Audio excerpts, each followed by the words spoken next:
All right, so we are recording the conference for those of you who cannot, make it today and are going to be joining in later.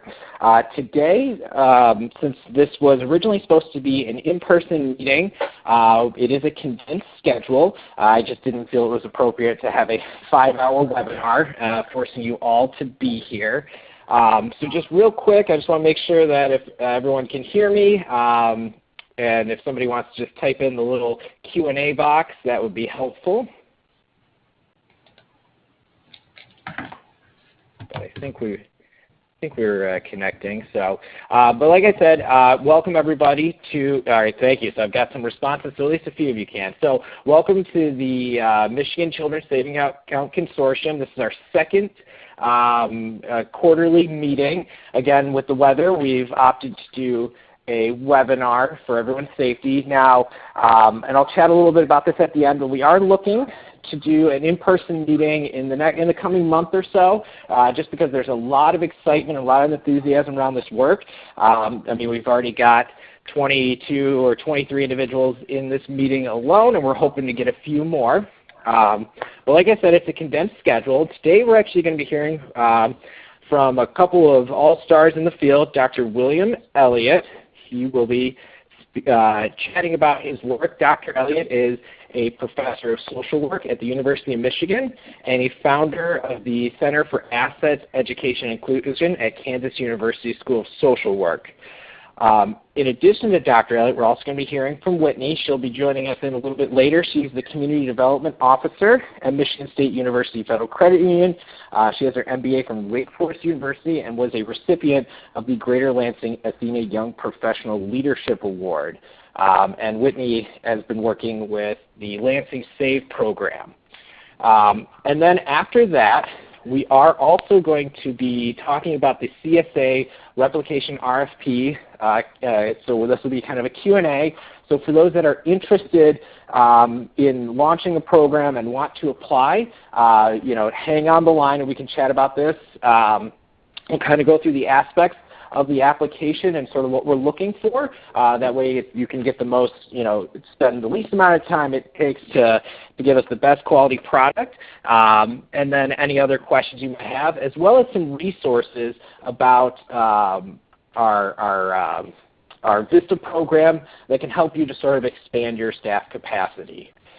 So without further ado, I'd like to hand this over to Dr. Elliott to chat about his work and give us some updates. Hello, everyone. Really honored and grateful to have the chance to talk to everyone. It's exciting to see all the energy and effort in Michigan to leverage CSAs for a way to help the communities out. I think it's great. I wasn't aware of how many programs were in Michigan already started and how much interest there was in CSAs, which was really shocking to me in many ways. I thought I kind of knew all the different programs in the country, but apparently I didn't. So this is going to be more of a conversation than a presentation, so feel free to interject questions. I'm going to go over kind of what AEDI does, tell you some about our project, and then talk to you about a particular innovation that I think is interesting for the field, but then leave a good amount of time just for us to talk and answer any questions you might have. So, and Dr. Elliott, before you get into it though, and just a reminder, all the participants, when you're not speaking, if you wouldn't mind just muting yourself to avoid any background noise, and then I will be keeping an eye on the Q&A participant feedback areas. If you have any questions that you want to raise through that, I'm willing to speak out, but also you can chime in whenever you see fit. All right, sorry about the interruptions.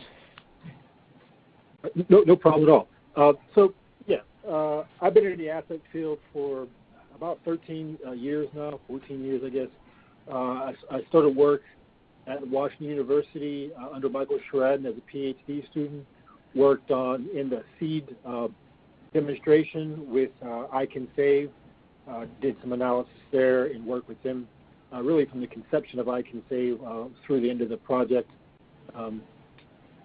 I left there and I went to University of Pittsburgh and the University of Kansas. At University of Kansas, I started the Center on Access, Education, and Inclusion. Of course, in the beginning, it was just an initiative and not a center, but over time, we became a center.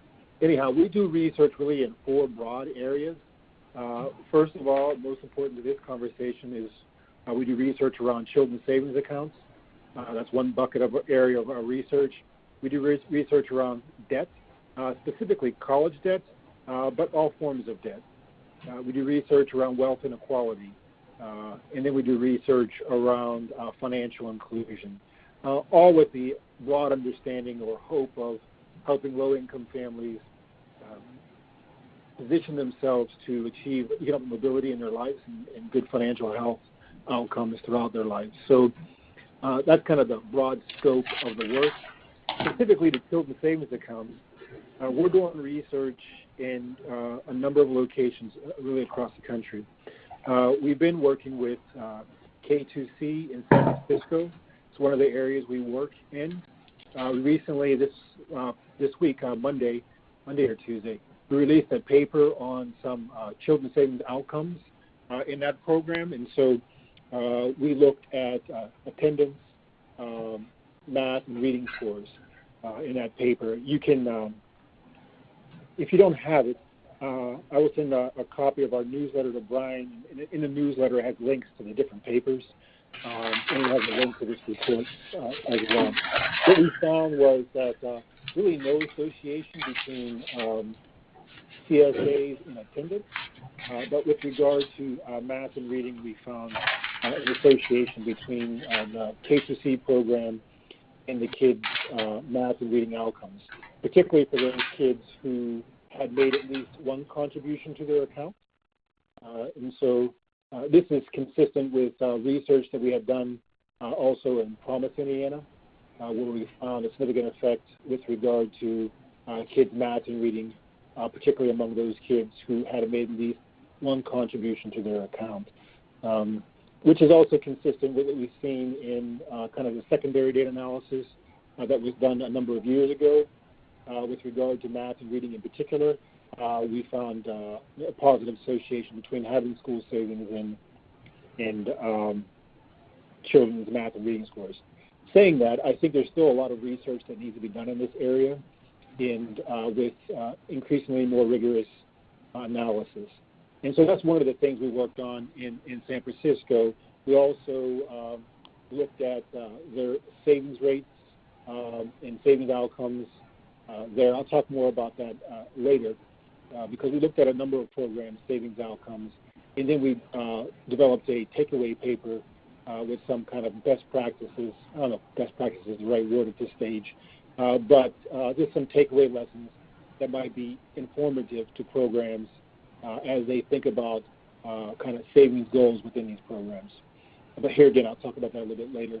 We're right now currently working in San Francisco on a kind of spatial analysis of the location of the banks and the savings rates among those who have or are in close vicinity to banks. And so using some GIS mapping and trying to figure out if bank location or proximity to a bank affects savings rates among these families. And that should be out sometime this spring. We should be able to finish up that analysis in that paper sometime this spring. And Dr. Terry Friedman is actually heading up that analysis. And she's in our financial inclusion wing of our center. We also are doing research in conjunction with NORC in Oakland, California. They have the Oakland Promise, which consists of 3 programs, 2 of which we are helping do research on. The first is their Brilliant Babies program, which starts at birth and runs to kindergarten. And then they have their K2C program, which is different than San Francisco's, but they also have a K2C program, which focuses on kids in kindergarten and college. And we're helping out research with that. The Brilliant Babies research is a randomized control trial. That would be the second randomized control trial in the CSA field. At programs, there is drawbacks good things and bad things about randomized controlled trials, particularly around who you can distribute accounts to gets restricted when you do a randomized controlled trial. But it is really good for the field that we have some randomized controlled trials. Not all studies have to be, but having some is really important because it gives you that ability to talk about causation.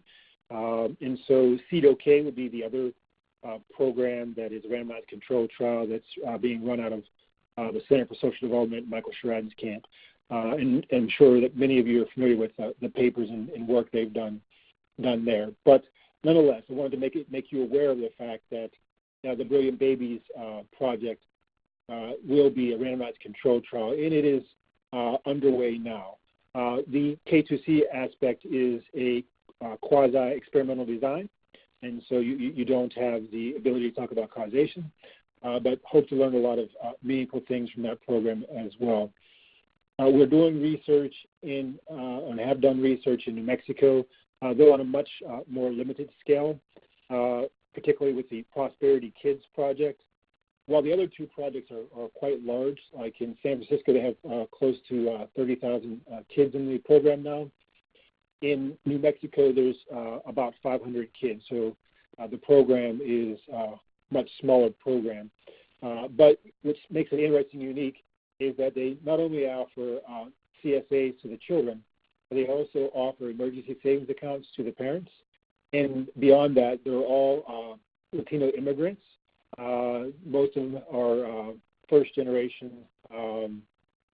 immigrants. So we were excited to get the opportunity to focus in on this group of families. And they've had pretty strong savings rates amongst these families. So we're still trying to look at some of their educational outcomes, but they just haven't been in a program long enough to really begin to tease out the effects of CSAs on their educational outcomes. We're doing research in, where else? Promise, Indiana. And we actually have several projects there. So there's Promise, Indiana, which is Clint Kluger's camp, for those of you who are familiar with him. And started off in Wabash County, and now it's in about 18 counties.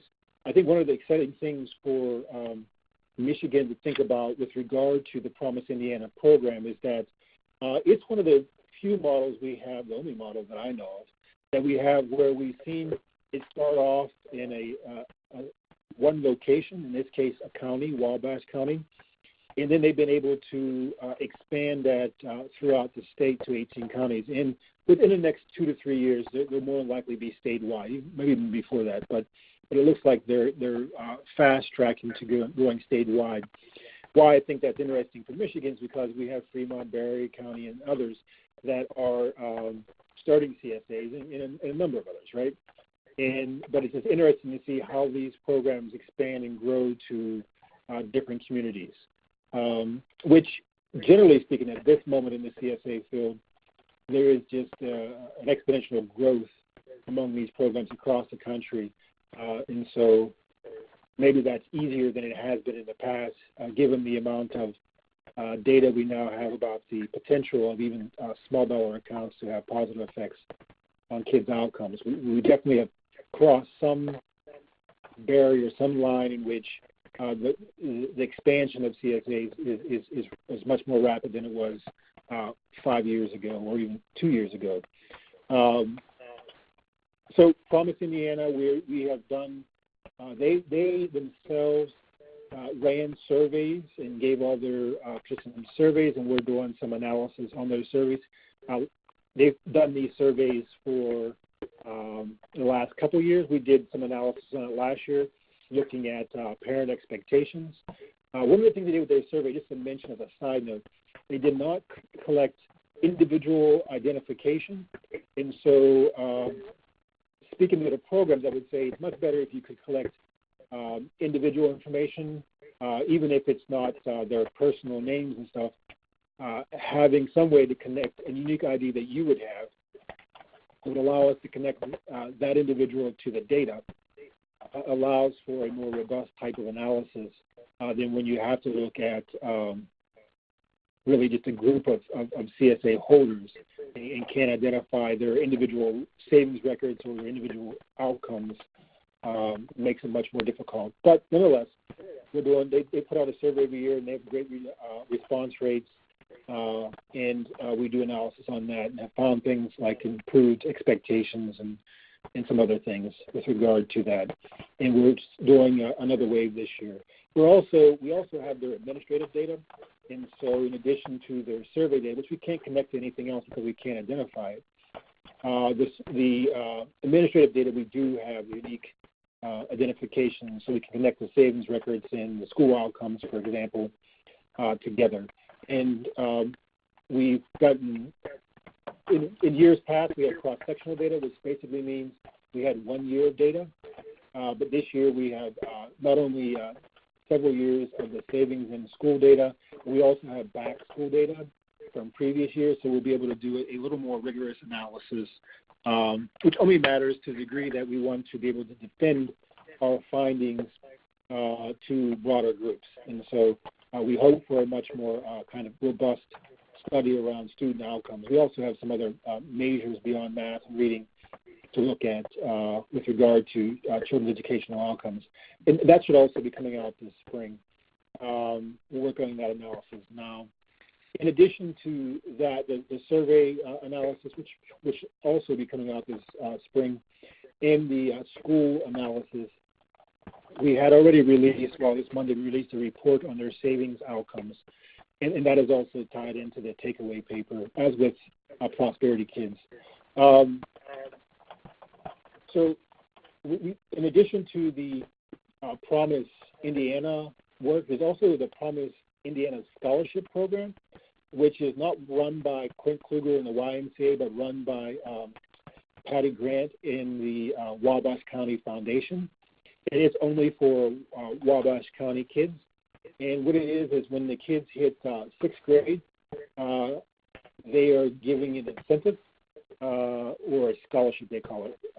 It actually acts more like an incentive than a scholarship, but they call it a scholarship, in which the kids receive $100 per year for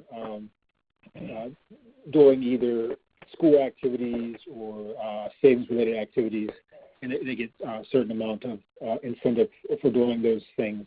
And we're looking at that analysis. We have the data. We've done some qualitative interviews there this spring, or whatever this is, winter, I guess, this winter, and we're starting to code and analyze those. And we also have their school and savings data, and so we're also looking at their school outcomes and other savings analysis and stuff will be coming out soon. We haven't released that savings analysis yet, but we will soon. And these kids, many of them are kids who basically were in the Promise Indiana program and now are in 6th grade and rolling into this incentive program as well. There are kids that who are starting the incentive in the savings program for the first time in 6th grade, but many of them come from the earlier Indiana program. So that's Indiana in a nutshell. The interesting thing about them that I'll talk about at the end of talking about research is we're starting a rewards card randomized control trial in the Promise Indiana project. And to me, this is one of the more exciting innovations we've seen in the field. But here again, I'll discuss that in a second. So I guess the other research project I'll mention, even though we have several others, is Maine. And that's the Alpha College Challenge. We have done so far some analysis on their savings data. Unfortunately, we weren't able to get all the savings data that we wanted. To be frank, I guess I don't think Colleen would mind me saying this. Colleen Quint is the person who runs the Alpha College Challenge, is working with their 529 provider has proven to be difficult. Unlike in Indiana, where the 529 provider is quite open to research and providing data, FAME in Maine has been much more difficult to get contracts with. It takes a lot longer, and they have a lot more restrictions on data. One of the unique things about Maine that excited us about doing the research there is that before 2014, they were an opt-in program, and then after 2014, which in reality, the 2013 kids were retroactively brought into the automatic enrollment or opt-out portion. But you can compare opt-in and opt-out programs. And so we wanted to look at even savings data and see how the different programs, different periods saved, different group cohorts saved, which would be very interesting because to date we haven't been able to compare. There hasn't been a research design that would allow us to directly compare opt-in programs to opt-out programs. And so to compensate for our inability to get, so we did release a savings report on their data, which was really interesting in many ways, and that report's also on our website and as part of that newsletter that I'll send to Brian to send to everybody else. If you're not on if you're not receiving our newsletter, certainly shoot me an email and we'll put you on our mailing list so you get these reports and stuff. But nonetheless, and Willie, if you want, you can send me sort of the link to join, or I can collect names and send them to you, whatever works best for that newsletter. That'd be great. I'll do that. Wonderful. After. And it's an excellent newsletter. I recommend you all get it. So. Thank you. We really try to make sure that we put it out and there's information in there that we think would be useful to you. In this particular issue, there's a number of the Michigan programs highlighted, so that was exciting for us. So back to the opt-out portion, we were able to have the savings data of the opt-out kids, but not the opt-in kids. Having to do with consent. And so the other thing I would recommend in like Promise, Indiana, they were sure to make sure when everybody enrolled, they got a consent from the families to participate in research. And so as the researchers come in later, ideally you'd have the researchers come in the beginning, but if they come in later, at least there's consent there, and that makes releasing the savings data and everything else much more easy. And particularly we're talking about Maine, like the state of Maine. And so because they didn't collect that information originally, it becomes much more difficult. There are about 80,000 kids in their program at this point to collect that information. And so as you programs think about research, even if you're not doing research now, think about getting consent off the families to participate in research from the outset, and that will smooth a lot of things out later on. But anyhow, they did have that consent for the kids who were originally in the opt-in program. And so I said opt-out earlier, I meant opt-in. And so we have consent for the kids in the opt-in program, and we have a savings data from them. And some of the interesting things about Maine is that we also had the earnings data, and so you can see how much interest, how much savings accumulated on their initial $500 deposit, for example. And then it lets us begin to see how important kind of the initial deposit is, at least for asset building activities, and a number of other things. They also had low income information about low income families, so we were able to break the savings down and look at it by income levels as well, and see when people are saving, and then reflect on initial deposits, matches, and things like that. So I think we've learned a lot from them, but we could have learned a lot more if we were able to compare the opt-in and opt-out groups. But to overcome that, this spring, we are running surveys. So we're ramping up to get those surveys started sometime this month, and we're sending surveys out to the family. We had to get a phone list for about 8,000 families, and we're going to begin to interview those families. And the good thing about that is, by running the actual interviews, we have more than administrative data, so we can ask a lot of different questions and not be narrowed to math and reading scores or something like that, but we can think about expectations and many other things that we're interested in. But it still would have been nice to have the actual savings data. So that's kind of Maine in a quick nutshell. So let me turn to the rewards card program piece, which to me is potentially the biggest innovation we've had in the field since its conception. So one of the things we learned in the takeaway paper was that there seems to be a certain cap on savings That means that across the programs that we've looked at, we've got a lot of data. We had the four main kind of CSA programs. I say main in the sense of the oldest, but we also had the data from the 18 counties and stuff. While we don't mention it in the report, we certainly looked it over to make sure that what we were saying was consistent with what we were seeing in the four older programs. And then we also had CEDAM to look at.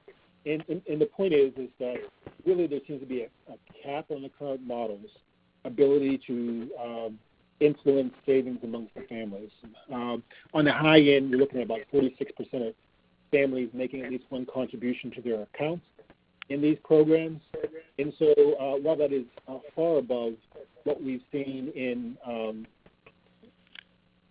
just the country without the CSA programs, it still is not as high as we might want it to be. And I think that many approaches, many times programs are taking kind of behavioral incentive approaches to increase savings. Personally, while I don't have all the evidence on this yet, but there is some evidence to suggest this, I don't think the behavioral approaches, we're going to incentivize someone to save per se,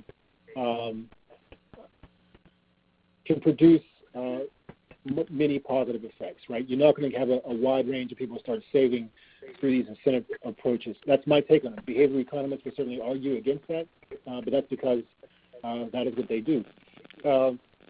So, and it really goes against Michael Sheridan's initial institutional theory of saving in the beginning.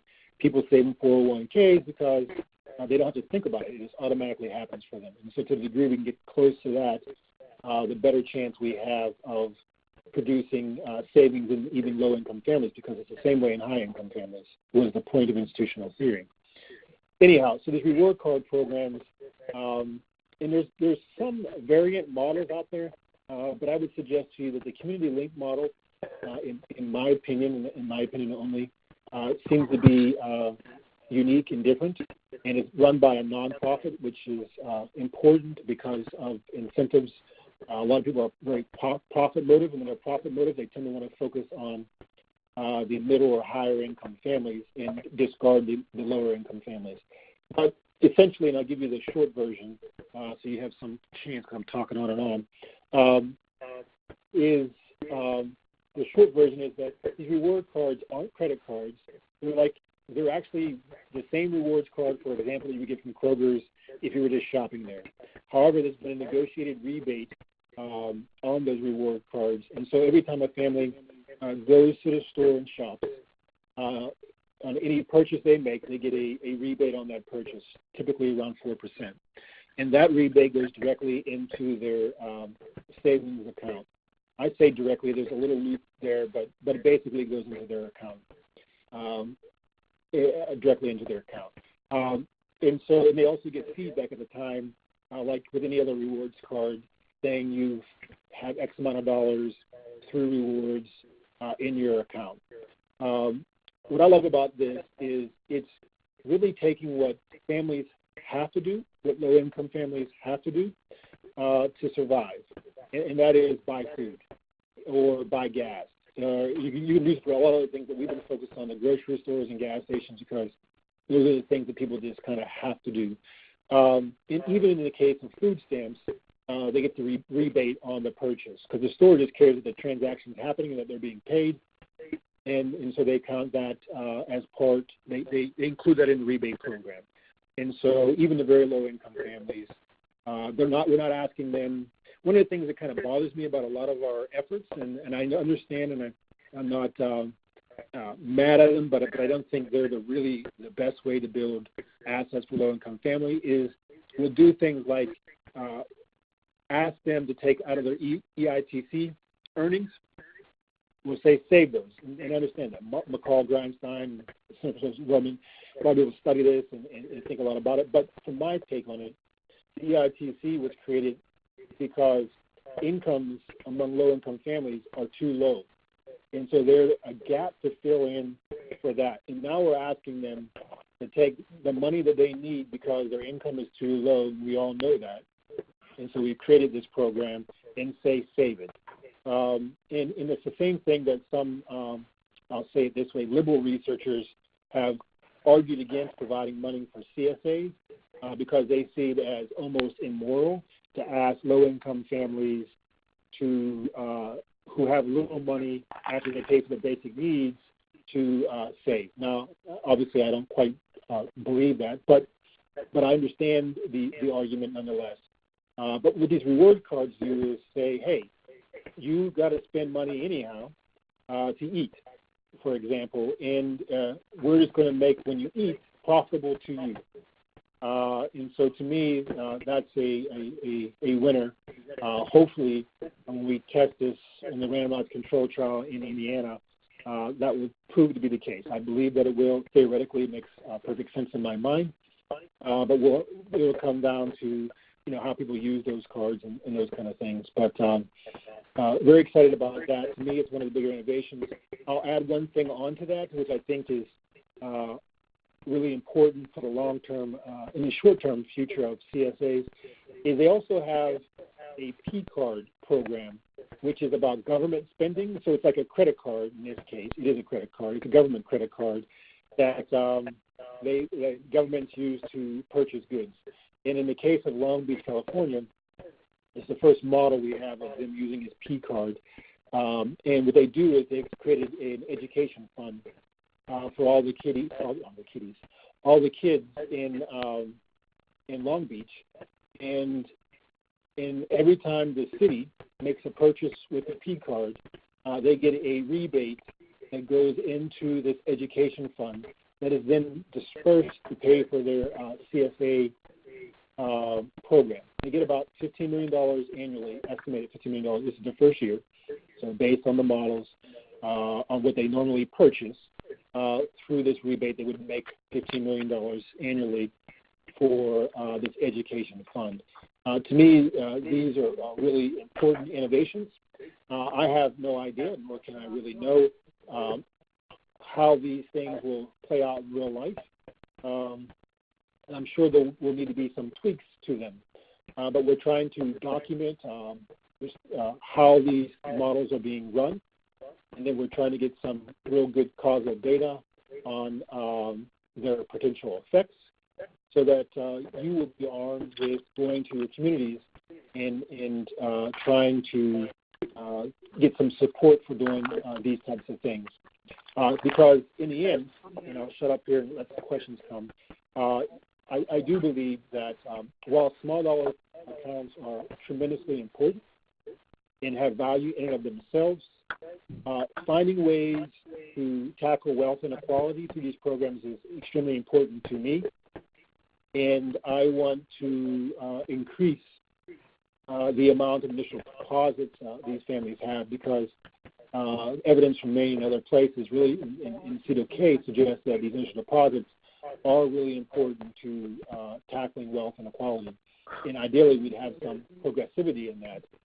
Because all the evidence I've seen is that the only way really to tackle wealth differences, while you can raise the standard of living for everyone, you will not address wealth inequality unless you have some progressivity in that. And through these P-card programs and things like that, even the small model of Promise Indiana, converting their scholarship program into a savings program, are ways to potentially increase the initial deposit. I didn't mention, but we're doing some work with Kauffman Foundation, who had a scholarship program, a large scholarship program that paid for full tuition and money for school for years. They just haven't got the results out of it they wanted to. And so they have started providing 1,000 accounts to kids in the Kansas City area, Kansas City, Missouri area. And some of those kids, 40 of those kids, get the full scholarship with the CSA. So I do think thinking about how we can use existing scholarship programs and put those monies into accounts early on really could be monumental along with these P-card programs and hopefully someday some government investment for just fighting poverty at large and wealth inequality more broadly. And it doesn't devalue the extreme importance of tackling the kinds of inequalities, educational inequalities that these CSAs, even small dollar CSAs, seem to do by increasing parent expectations, social emotional development, and affecting even math and reading scores. So I'll stop there so we can have some questions. Thank you. Right. Thank you, Dr. Elliott. I believe that's given us all a lot of food for thought. Before we open up to the wider questions, though, I just want to double check and kind of clarify something. So when you were talking about sort of that broader incentive to or incentive structures to kind of change behaviors on savings, you really kind of flipped it on its head and really said, look at what they're spending. And so the rewards cards are an opportunity on the kind of the parent side to do that. Now, when we're looking at just the children, though, for savings incentives, is that still a good strategy to take if we're trying to develop that behavior, or not so much based on the research? So I would say that I'm thinking about rounding out programs. How can we develop them more to tackle more of the issues? So certainly I'm not saying that incentives aren't worthwhile, but in honesty, the evidence on them is not tremendously good, not only within the CSA field, because the CSA field has limited evidence around actual incentives, but more broadly, Fryer from Harvard did a study on the New York program incentives, and the evidence hasn't been tremendously great. Where it is stronger is when we try to incentivize strategies as opposed to outcomes. And what I mean by that, for example, with regard to education, if we try to incentivize reading as opposed to reading scores or grades, incentivizing the reading is much more effective, or incentivizing homework is much more effective than trying to incentivize the kinds of outcomes we want. And I think that's one of the things we typically do with regard to saving is we think about some benchmark, and then we try to give somebody an incentive for doing that. But really, it usually is what people lack is the kinds of strategies they need in order to create the behavior they want, that we want to see, which would produce that. Now, I think we all have to be realistic about the fact that, hey, what? These low-income people have small amounts of money and problems. And so that's where the rewards card, I think, can play a big role. But incentivizing children's behavior to get them to do some of the things we want them to do, I think it still has value and importance. It's a long-winded answer, sorry. Wonderful. No, thank you. So I guess at this point, who else in the consortium is got some questions?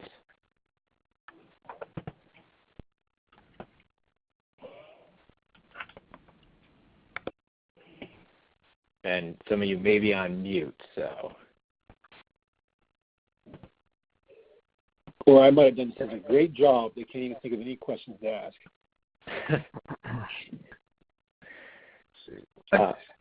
Justin Sheehan, Lansing Promise. Willie, this is very exciting. Very exciting. I'm real interested, of course, in the tie-in between established Promise programs and, of course, this conversation starter, right? So we'll hear more from Whitney in a bit, and we're talking about Lansing SAVE and how we start this conversation because it's not really about the money. Here's the question I have, though, and correct me if that statement's wrong, but a lot of it seems to be attitude and hope for our young people. We're working now to ensure that the conversation not only starts early, but is a real conversation of hope for these families. We do have families who do not have enough money to start these programs. Amber and Whitney and a bunch of folks are working on incentives.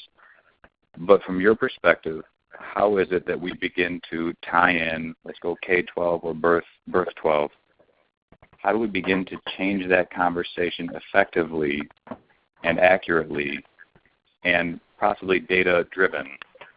I'll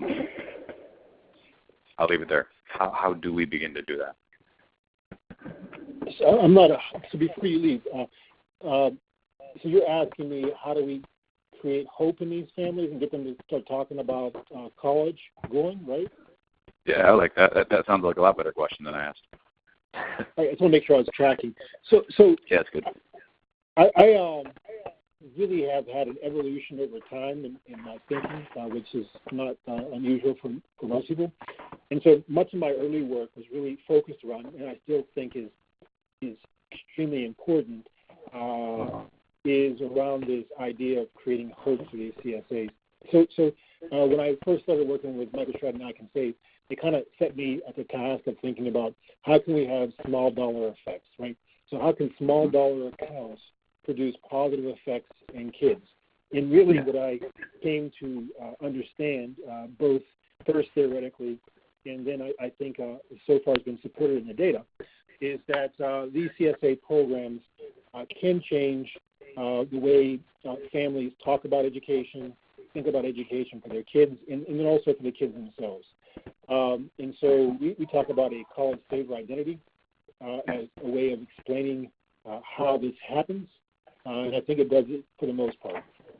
In part, what happens is there's three components to the college saver identity, which is based on the identity-based motivation theory, championed by Daphne Userman.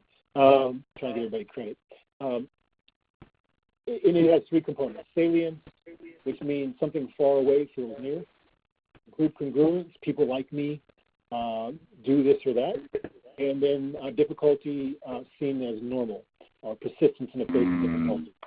And so we think these accounts make, and there's some evidence to suggest this, they make college, which is something far off, feel like it's something you need to act on now.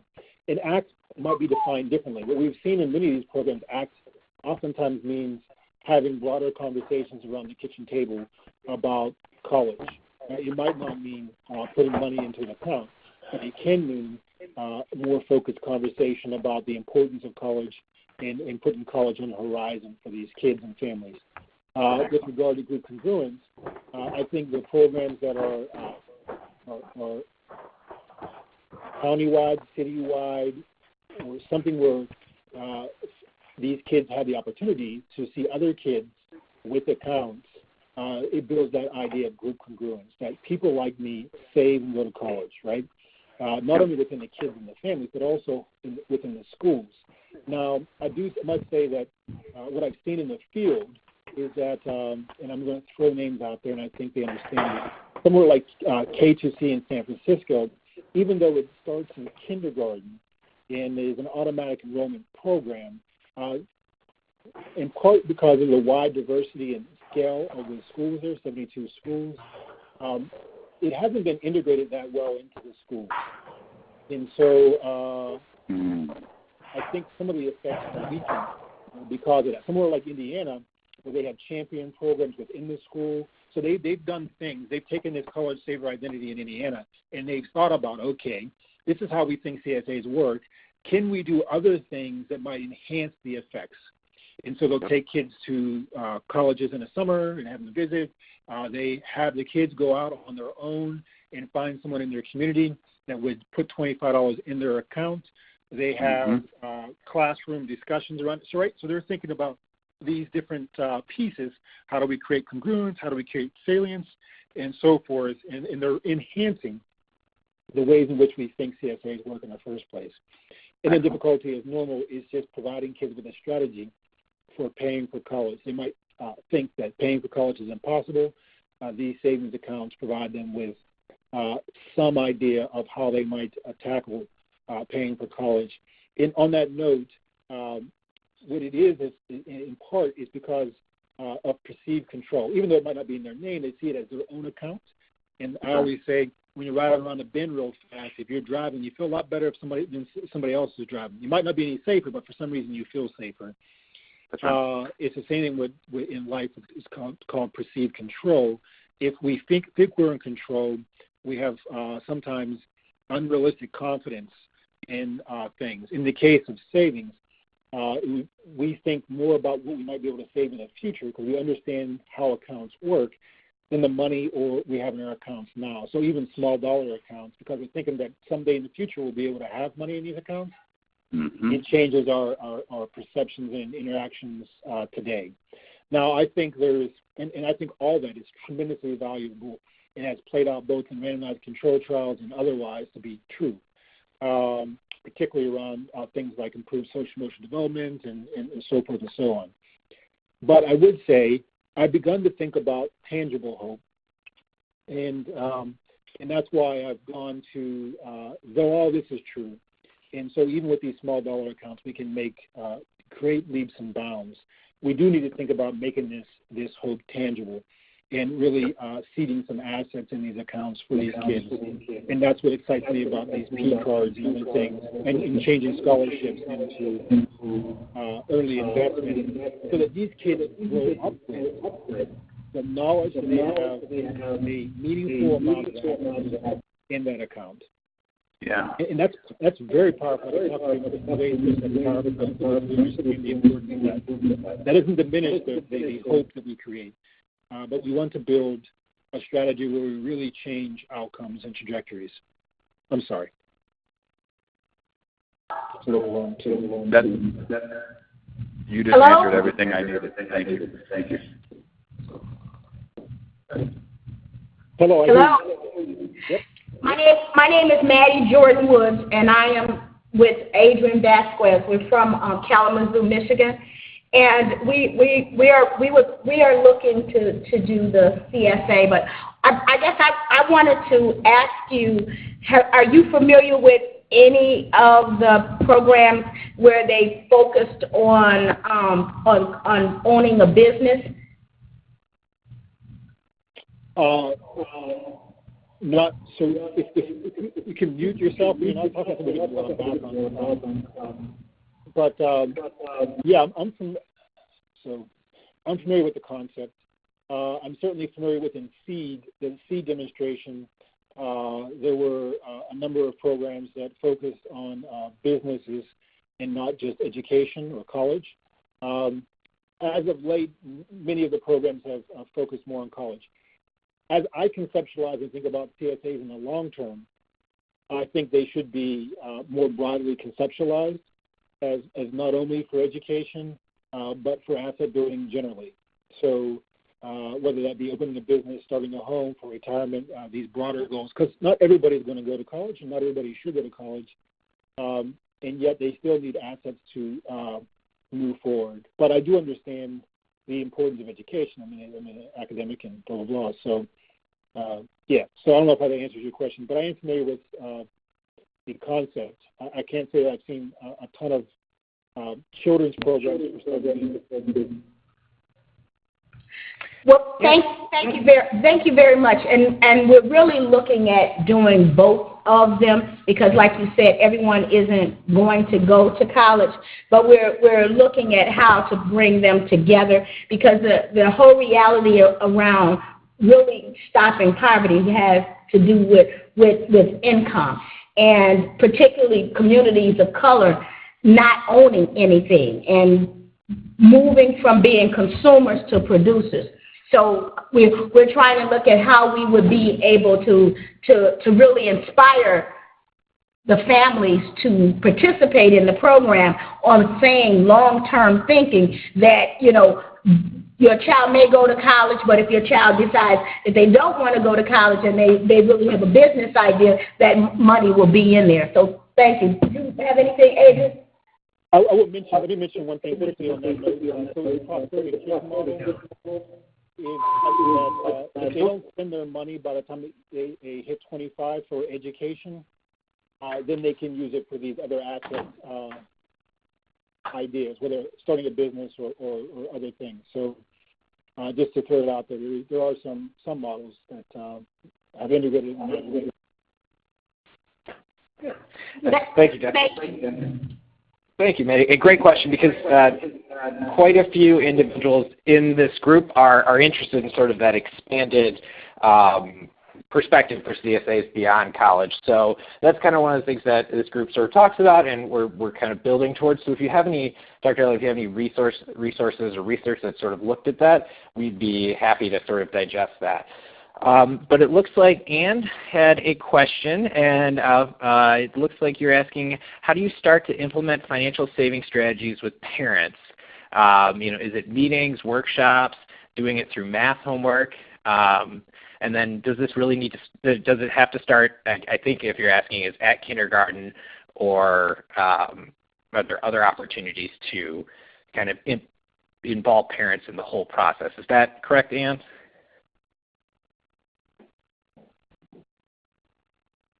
Yes. I'll assume it's correct. So I'll say a couple of things. One thing is I think educating people is very important, but I do like to give the example of when you buy a home. Like when I went to buy my home here in Michigan, they gave me a ton of documents, and I'm a relatively educated individual, and yet I could not possibly understand or all the documents they put before me, right? And so my point is, I think education is extremely important, and we should do it. However, we're never going to educate people enough to be financially savvy enough to navigate this society. That stuff's always constantly changing, so you will always be, to some degree, reliant on experts to help you out.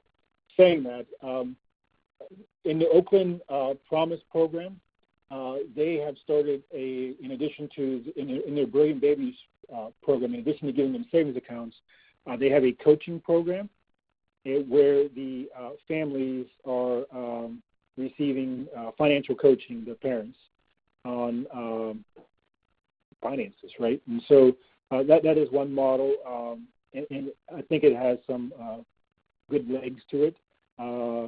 Miami has some anecdotal information about it, but it seems to be going well.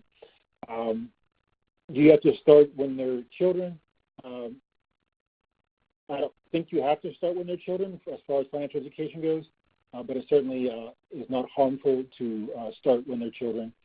So if you can build that into your program, that'd be great. What I've noticed, like in K2C, they started off with the idea of having a financial education component, but at scale, it becomes very difficult. And so only a few schools have the financial education component. And in many other places, that's been a similar type of thing that's happened.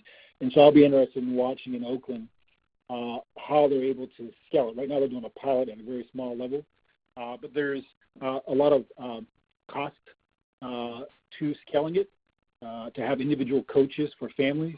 When you start getting 80,000 people in your program, it can be difficult. Maybe if you had school buy-in and you could deliver it through the school system, but delivering it to 80,000 people can be very, very challenging. So I'm not saying it's not worthwhile, and I'm not saying we can't find innovations to do that. I'm saying I really don't know of any. And beyond that, experts within the financial education arena have found limited evidence of its long-term effectiveness. Sometimes in the short term, we see effectiveness of it, but not in the long term. I'm really of the mindset of we really need to put some money in these accounts, and then you can be a risk taker. You can be like Donald Trump and have many failures and still end up with lots of money. It's a problem for low-income families. And somebody said earlier that it's an income problem. Income is, I always liken it to, if you're jumping, you need a solid foundation to leap upwards. Economic mobility requires assets.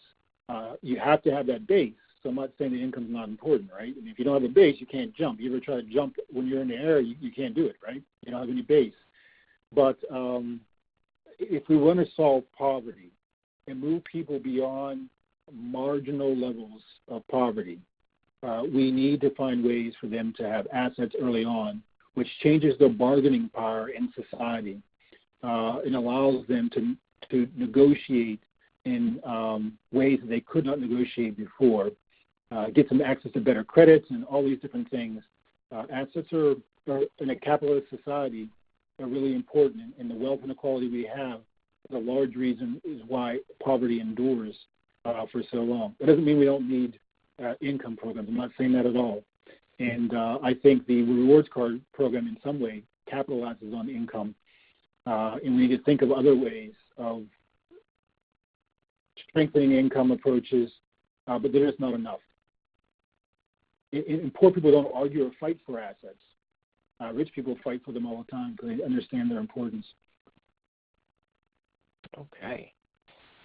Thank you very much. I think that's actually probably a good place to stop right now. I'm sure there are more questions out there, but would it be, if anybody does have any questions, do you want them to send them to me first and then move on to you, or would you like me to share contact information with the group? How would you like us to get in contact with you?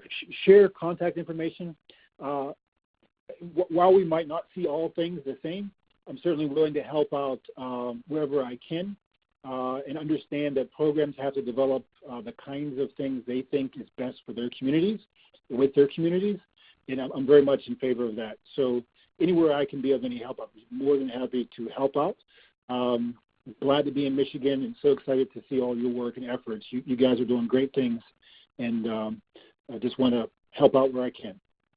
All right. Thank you very much, Dr. Elliott. We really appreciate you taking the time to come to talk to us today. And again, I will share your information with anybody who wants to speak with him further. Now, I just want to double check. Whitney, are you on the line with us?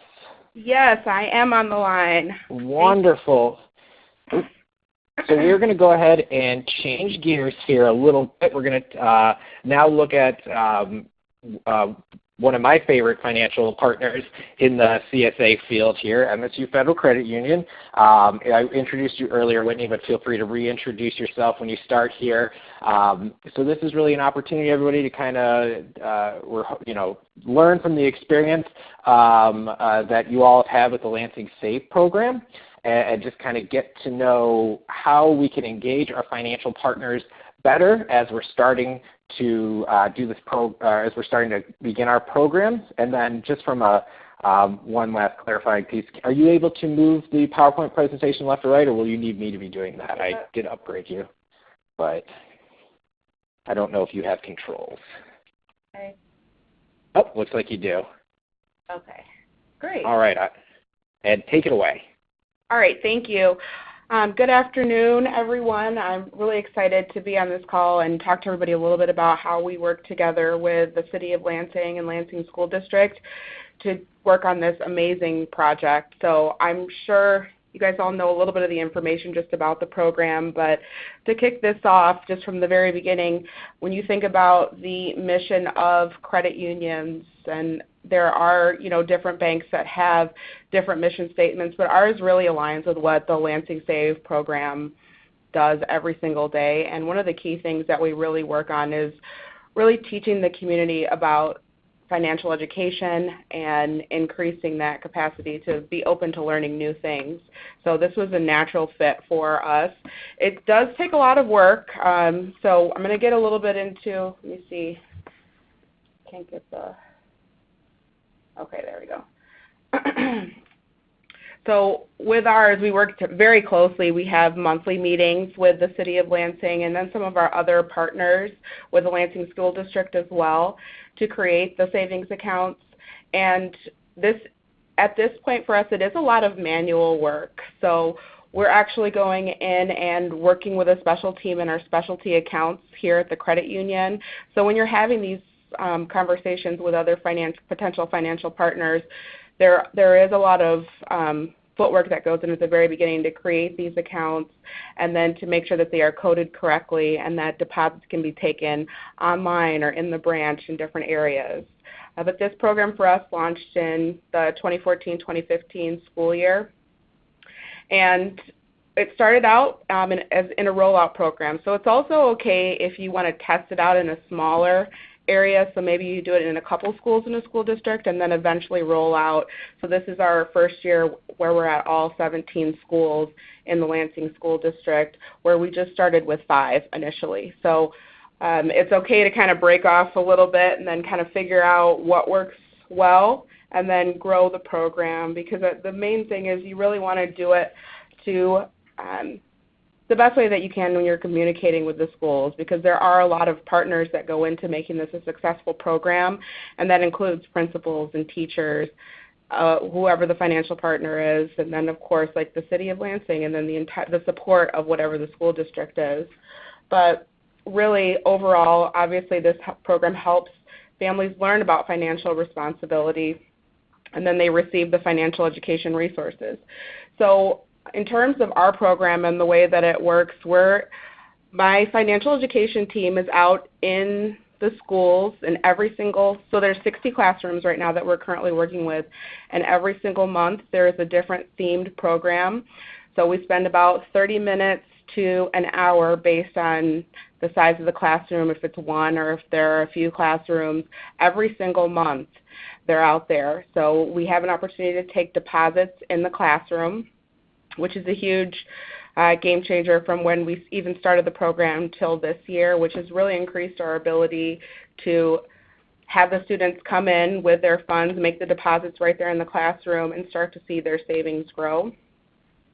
And then we do a lot of communication working with Amber and her team to coordinate all of these classrooms on a monthly basis, as well as the communication that lets parents know when we'll be out there and when we're coming in. So for example, at the beginning of the school year, one of the first activities that we had was the students actually filled out a calendar based on each one of their classrooms on when each month would be Lansing SAVE Day. So when they had to make sure that they had a deposit, when they had to be prepared to either read a new book or do an art project. One of the projects that we do is Spend, Save, Share. So learning about all the different topics that we have. And we have really developed a great system, all of us working together, to make sure that everyone knows every single month what the themes are, what the projects are, so that when it comes in, when we come into the school, there are no surprises for the teachers or for the principals or anyone like that. And that's why I'm saying, like, it was great that we started at small and then took the opportunity to grow, because there's a lot of coordinating that goes into this and a lot of communication. Many of you probably know a lot of the statistics of the program, so I have it on the slide here just talking about children who have saved between 1 and 500 for college are 3 times more likely to enroll in college. So when you think about some of the activities that we do, we have a Lansing Save Night, where this year we had the opportunity to really educate a ton of parents that came out. It's a fun evening. It takes a lot of volunteers, but it really creates an environment where people start to understand what the program is, because people have to hear things over and over and over again before they become really comfortable with the program and understanding exactly what it is, especially for our parents. We have some elementary schools in the Lansing School District that speak 21 languages, so kind of figuring out how we're going to communicate to people effectively so that they understand, like, when our events are and what we will be doing. In terms of some of the nuts and bolts on how exactly the accounts work, I will definitely have our contact information for some of the very specific questions, but what it looks like from the basics would be an unlimited contributions from family and friends are accepted and made through a 1-year add-on certificate. So these accounts are never going to close because there has not been activity or anything like that. And then they have the opportunity to receive a higher interest rate because it's going to be whatever the certificate rate is at the time. And then we have, of course, all of the great deposits that come in throughout the year from the City of Lansing, and then the opportunity for matching funds days. And then we work closely with the City of Lansing, with Amber and her team, to make sure that if they're promoting something, we're trying to promote it to all of our members so that they can go in and see it on social media, from not only from the Lansing Save page, but also from the credit union and any of our community partners, like the Lansing Promise, like I heard Justin on here. So we talked a little bit about the Lansing Save Night, but the other big event that we had this year was Kids-a-Palooza, which is for all kindergartners to attend. They get to learn a lot about the school district, and you can see the pictures here. The one on the top left is we have a couple people from Amber's team and a couple people from my team out there going through and talking about what Lansing Save is. They had the opportunity to win some cool prizes, but it's really an opportunity for them to just become more and more familiar with who we are. we try to attend as many events as possible in the Lansing School District as well as in the community, just to make sure that people really associate Lansing SAVE with a program that they need to be involved with. And then the other two pictures are actually from the Lansing SAVE night, where we had a ton of people come out, have the opportunity to learn about the program and some other programs that we have in the Lansing area, and then everyone connected.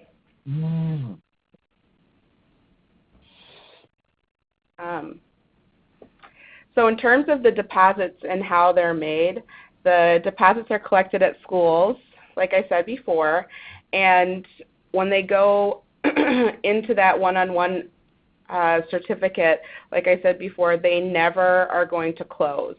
So that's the really key thing, because a lot of financial institutions, if you don't use the account for 6 months, that will shut down. So it's a key thing when you're having these conversations with whoever you're thinking about partnering with to talk about some of those things.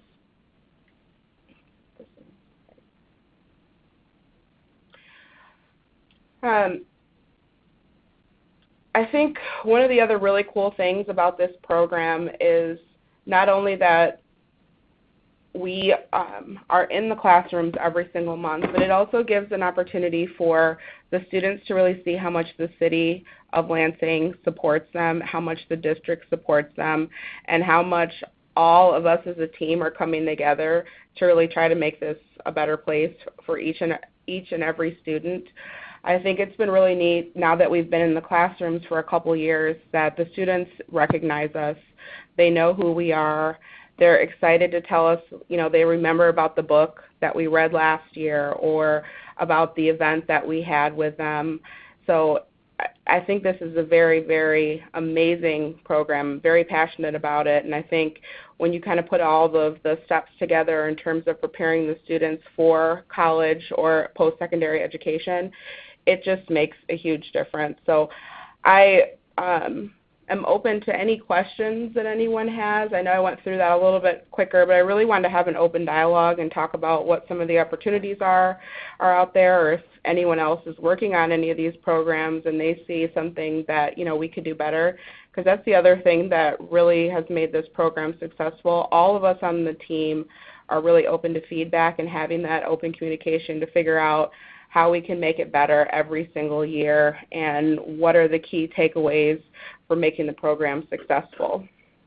Yeah. Thank you, Whitney. Before I open it up to everyone, just real quick, talking about that communication and keeping it open, as far as your team goes and you structure your meetings, how frequently are you having these meetings? How was that kind of decided upon? Just sort of so we get a sense for when you're going in the planning stage and then the launch stage, how frequently lead organizations need to sort of talk with their financial institutions. Well, so we have a monthly meeting set, and it's an hour and a half a month that we're talking. But when you're first starting out, you may want to have a few additional meetings. So maybe you're having biweekly, like one meeting a month and then one call a month, just to make sure that you're not missing anything. And then, so I have some amazing managers that also have meetings with some of the other portions. So our specialty accounts manager, she'll meet with the City of Lansing and Lansing School District to talk about any of the opportunities when we're looking at all of those students' names and account and school information coming over so that we can create the accounts. So we have a large meeting, and then there are an additional 1 to 2 meetings a month based on whatever the category topics are. So that would include the accounts, IT, and then financial education and the scheduling. Wonderful. And it looks like we do have a question in the participant Q&A from Nancy, who is asking who funds the initial $5 deposit or seed, I should say. We fund that here at the credit union. So we don't charge any fees to get started, and we put the first $5 into the account. Wonderful. And I'll open it up to the larger consortium for questions if you have any at this time. And some of you may be on mute, so. Hey, Brian, Rob Havick. Rob? Yeah, I have a question concerning, you might have covered it, but what exactly, what financial vehicles have you set up for the accounts? Is it a hybrid type account, a specially done? Is it a 529? Is it a Coverdell? You know, what are you using, I guess?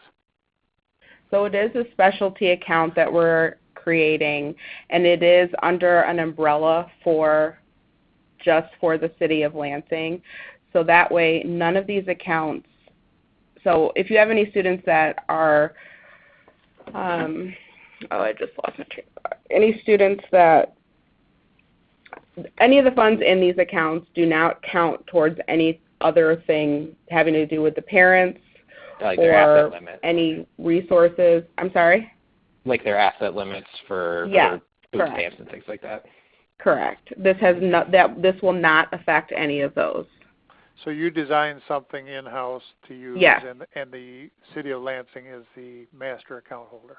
Yes.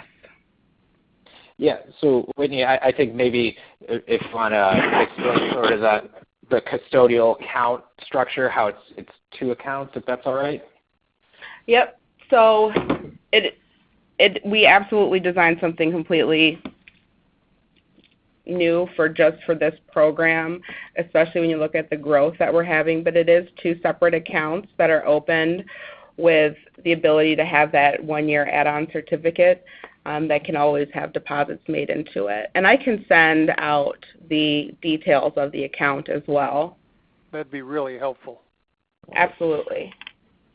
And so because it is a specialty account, Whitney, you know, how difficult would this be to kind of talk to another financial institution and say, hey, this is a structure that we see in this program and we know you're interested?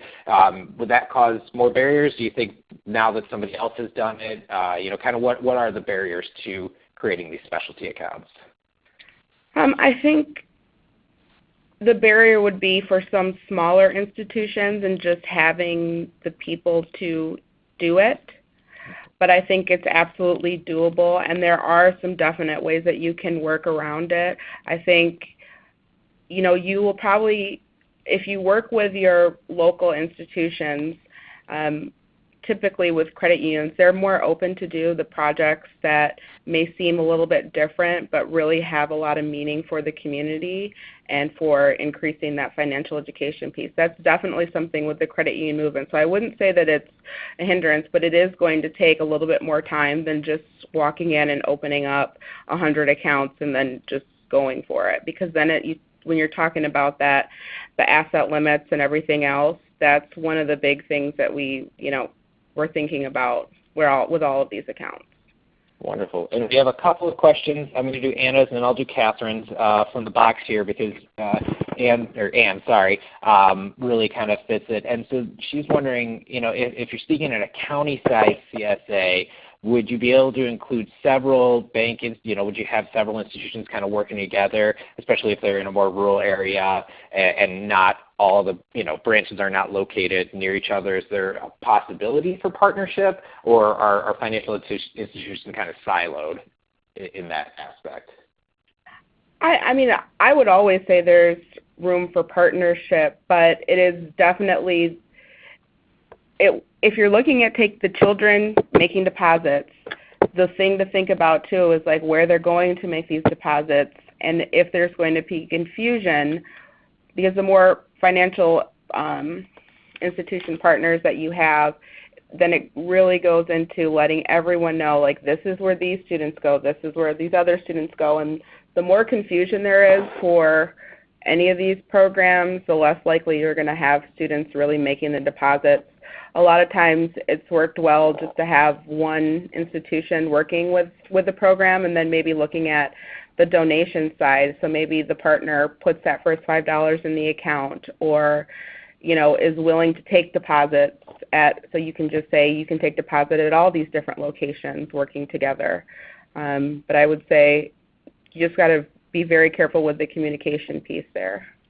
Wonderful. And then from Catherine, looks like they have kind of their funding lined up and their program outlined, and they're just sort of thinking about, it looks like, those initial conversations with local financial institutions. How do we demonstrate value to them for them being part of this partnership? Because it does sound like it is quite a bit of work on your side. So kind of what are those value adds that we can say, hey, if you join this program, here's kind of what you can expect?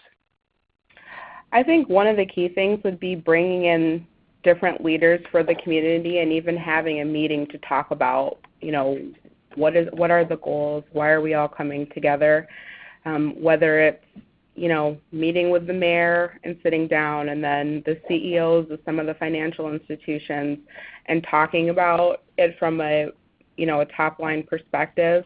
And then once you get that buy-in from, especially with like some of, your elected officials and community officials coming in and rallying around that and having a press conference and talking about a lot of these different things, that's one of the ways where you can get more and more excitement from the public to get a lot of the support to do this.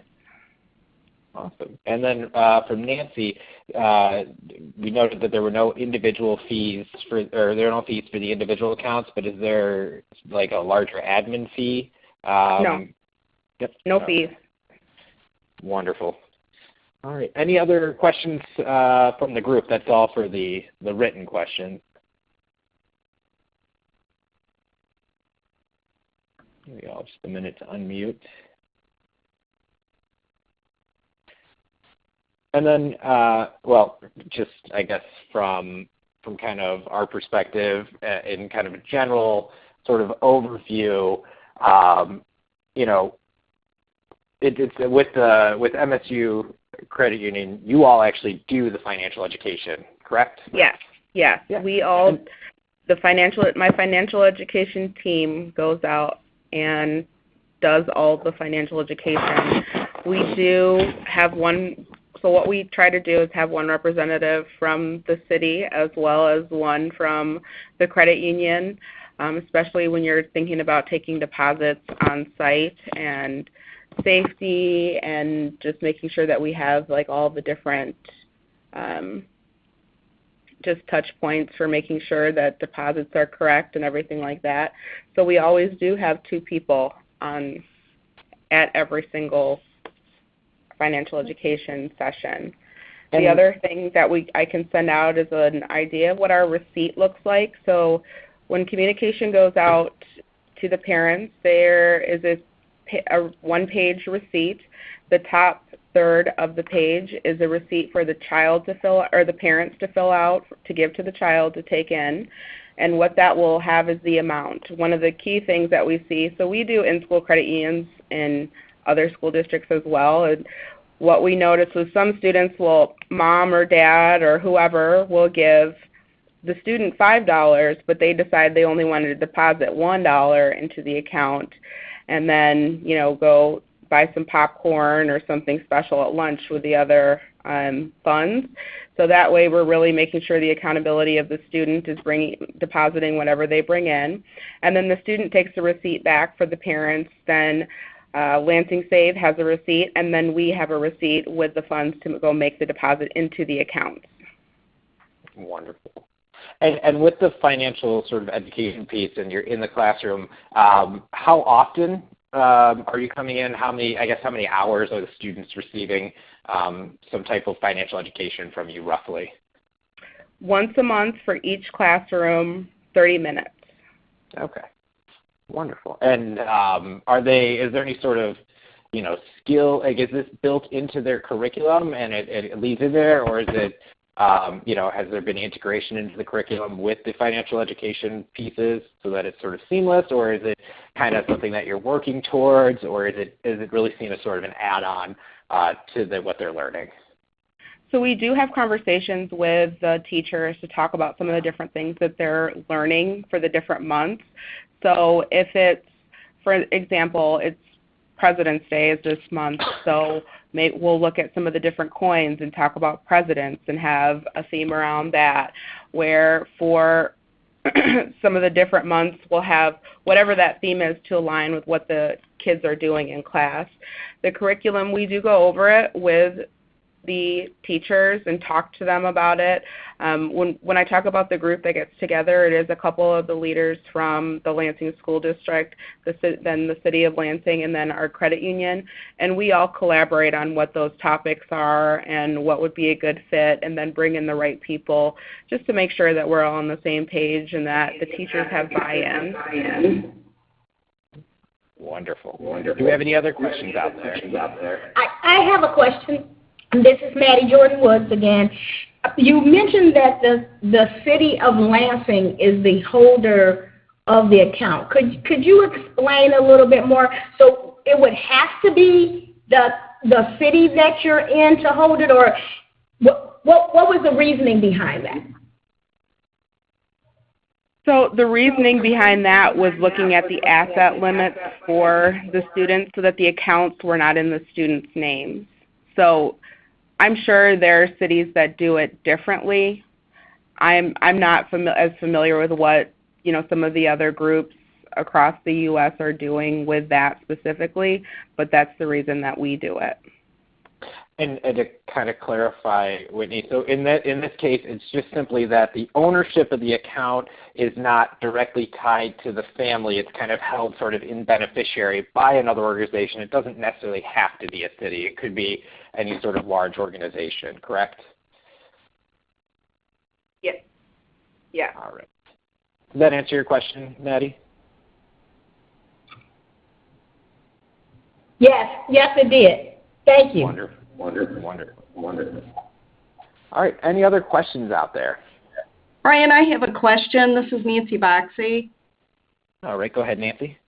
Whitney, if you could just touch briefly on how do you handle the individual account statements and keep track of, family investments or deposits versus, public incentives that go on, so that if someone were to leave the program early, they moved out of district, how you would disperse and keep track of the portion that they take, and how you would maybe assign interest with that? So if they leave the program, the funds go back to the city, and statements go out monthly to all the students, just like regular statements that any of our members would get. And does that delineate what was put in by individual deposits versus what may have been seeded into the program? Yes, there are different notes on the deposit. So you can see, so if we have, today was Lansing SAVE Day at whatever school, and those students made a deposit, those deposits go in that day. So they can see if, the parent sent that $5 in, that it was deposited this day. Right, and then if they leave the program, do they just receive their individual deposit portion back without interest, or would they get a portion of what the account may have earned? Amber, do you know the specifics on that? Yes. So first of all, every account is two accounts. So the public and private are kept separate. Does that make sense? That makes total sense. Yeah. So if we make a deposit, and we code them differently. So basically every child has two accounts, and that's how we keep it separate. So if they disengage from the SAVE account, then they would be given back everything in the private balance, but none of what's in the public. Oh. And so, we'll have things happen like a Rotary Club will donate $1 to every child in a particular school building, and that we put into philanthropic or public. Okay. That answers my question. Thank you. And one just quick a little addition to that, Amber, for individuals who, let's say they're not, they don't want to quit the program, but because of life circumstances, they have to leave the city, and so they're temporarily absent, and maybe they return. What do you have as far as for students who are coming in and out of the district, or whatever or the geographical boundaries of the program? Initially, we thought we would close those accounts, but then we had a child leave the district who had set up direct deposit and kept it going, or direct transfer from their checking account to their SAVE account. And so we discovered that people would continue to use the accounts just as a savings vehicle, and so we've been leaving them open now, but we have them